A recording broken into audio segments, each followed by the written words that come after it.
Hello everyone, I hope you all are doing well. My name is Shreya Gupta and I cleared SSC CGL 2024 in my first attempt. I am currently serving as Assistant Section Officer in CSS.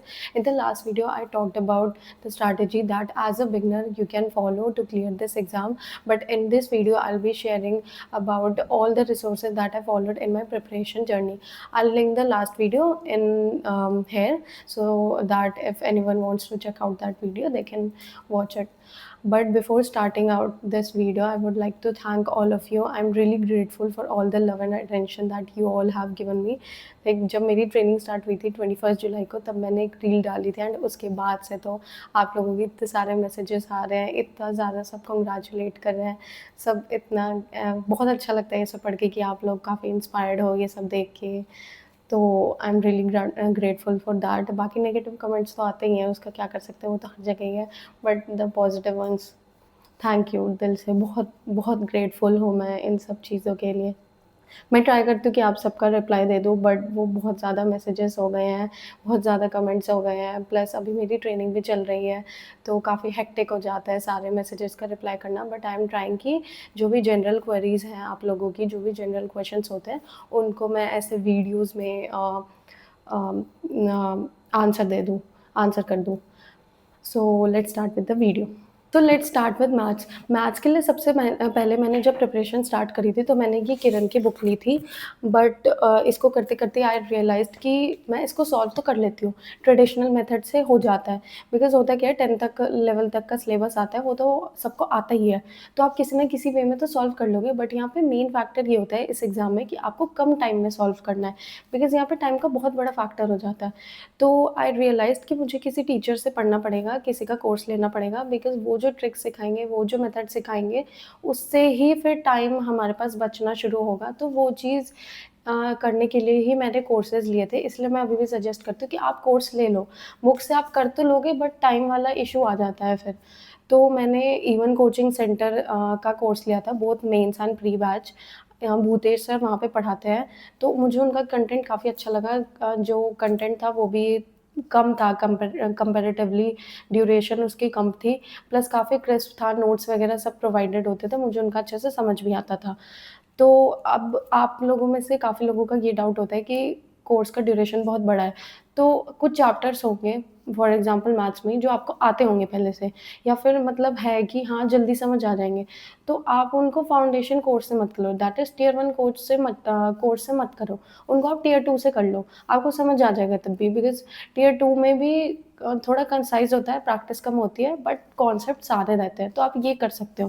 Plus जो मैंने अब जो course लिया था मैंने even coaching centre का, तो उसमें ऐसे जो भी आप लेक्चर में पढ़ते थे, ऐसे एमसीक्यू आते थे, इनका पीडीएफ लेके, और फिर यहाँ पे आंसर्स होते थे, तो आप ऐसे कर सकते हो। जनरली सारे कोर्सेज़ में ऐसे ही होता है, तो मैंने यही आपको स्ट्रैटेजी वीडियो में बताया था कि आपको कैसे करना है। पहले लेक्चर देखना है, फिर आपको इस पीडीएफ से एक बार नज़र मार लेनी है कि कौन-कौन से क्वेश्चन का क्या-क्या स्टेप्स था मेंटली, और फिर इनके आंसर्स देख लेना है। एंड नोट्स के लिए, नोट्स तो आप लोग मांगते हो, मैं नोट्स तो नहीं प्रोवाइड कर सकती बिकॉज़ मेरा एग्ज़ाम क्लियर हो गया था, तो मैंने अपने फ्रेंड्स को नोट्स दे दिया था, but I will share some photos of the notes जो कि मैंने बनाए थे। इस कोर्स में ऑलरेडी नोट्स प्रोवाइडेड थे, बट ये प्रिंट आउट नहीं ले सकते थे, तो फिर हैंड रिटन नोट्स आपको बनाने पड़ते थे। तो यहाँ पे मैं पेस्ट कर दूँगी स्क्रीनशॉट जो फ़ोटोज़ नोट्स की 2-3 पेजेज़ की, तो ऐसे नोट्स मैंने बनाए थे।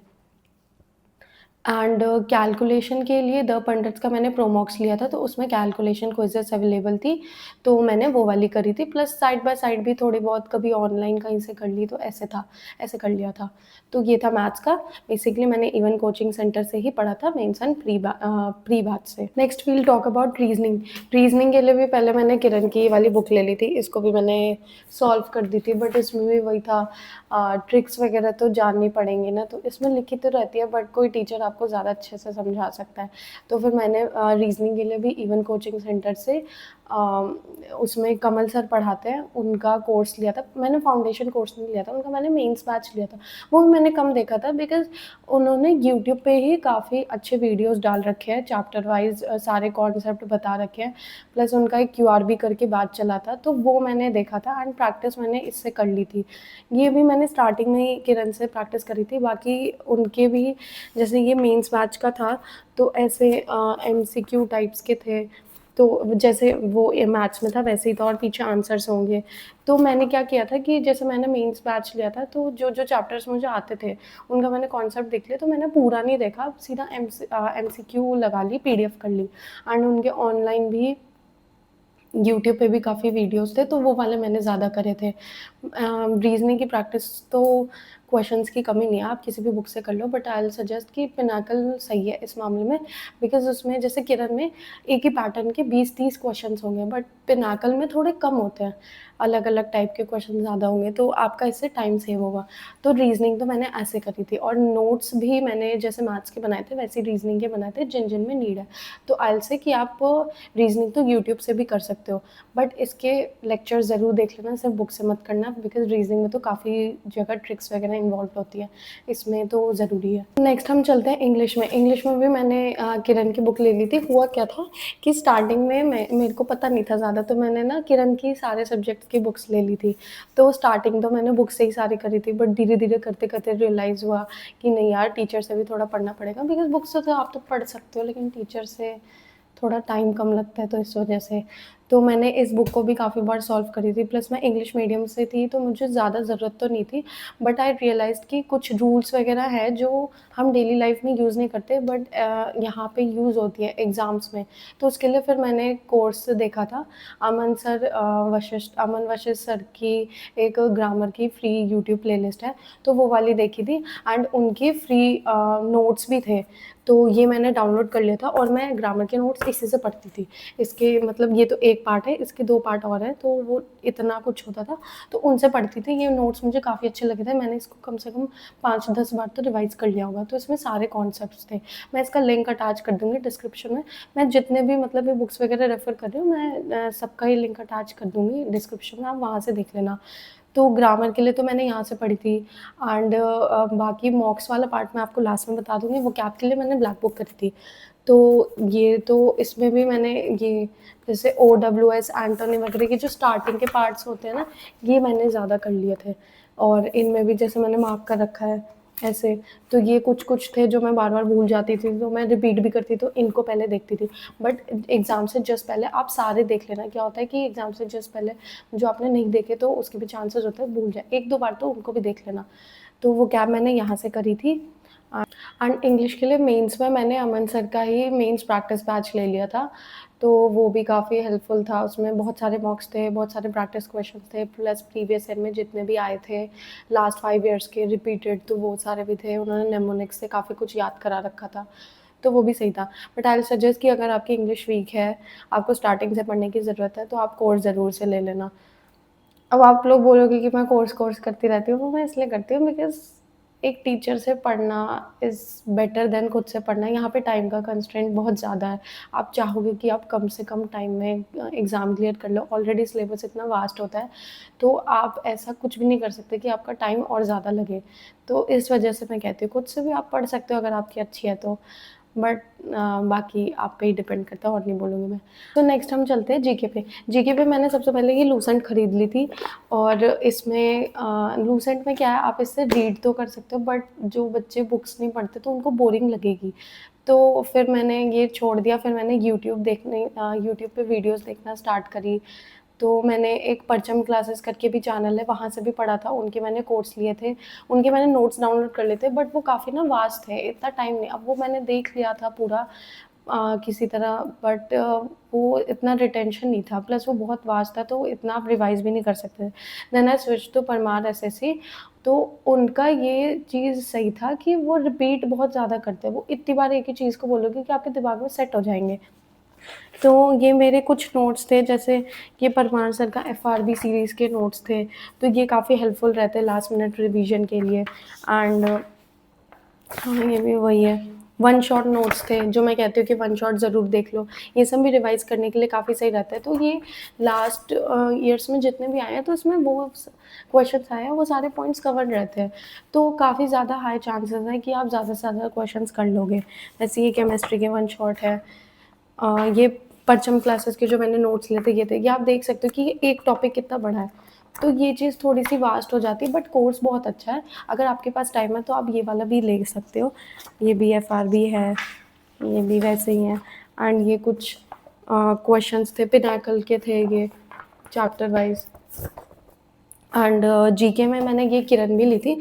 आई विल से कि जब भी आप कोई भी लेक्चर देखते हो, कोई भी आप टॉपिक ख़त्म करते हो जीके में, तो उसके एमसीक्यू ज़रूर से ज़रूर लगा लेना। एक लूसेंट की ऑब्जेक्टिव बुक भी आती है, तो उसमें टॉपिक वाइज ऐसे एमसीक्यू है, वो कर लेना। इससे क्या रहता है कि आपने जो भी पढ़ा है वो आपको रिटेन रह जाएगा एमसीक्यू करने पे।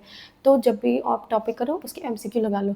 तो जीके में यही था, मैंने परमार सर से पढ़ा था लास्ट में। पहले मैंने परचम से पढ़ा था, बट वो काफ़ी वास्ट हो जाता है, तो थोड़ा कम कंटेंट चाहिए था जो जिसको ज़्यादा से ज़्यादा रिवाइज़ कर सके, तो मैंने परमार सर पे स्विच कर लिया था।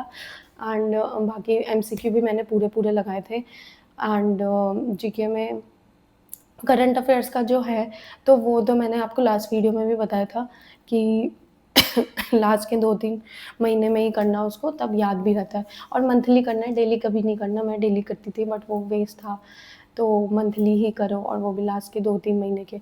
वो भी आपको परमार सर से मिल जाएँगे।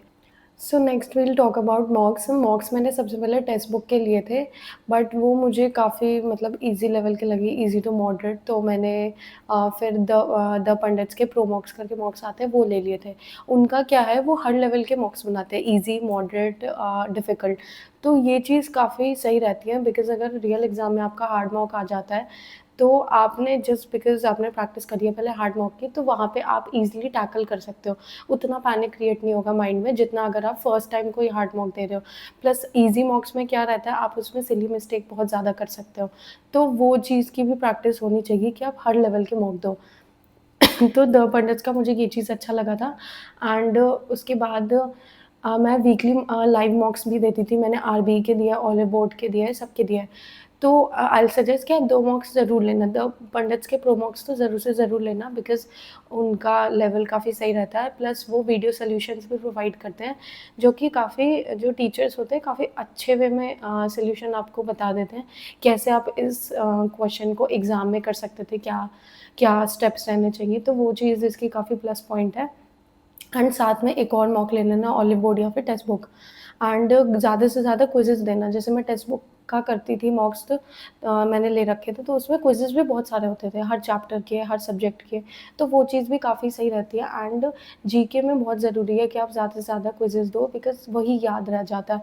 टेलीग्राम पे भी काफ़ी टीचर्स अपने क्विज़ेज़ निकालते थे, तो वो भी ज़्यादा से ज़्यादा दो। जीके में तो सबसे ज़्यादा। इंग्लिश के भी आप दे सकते हो, ऐसी कोई प्रॉब्लम नहीं है।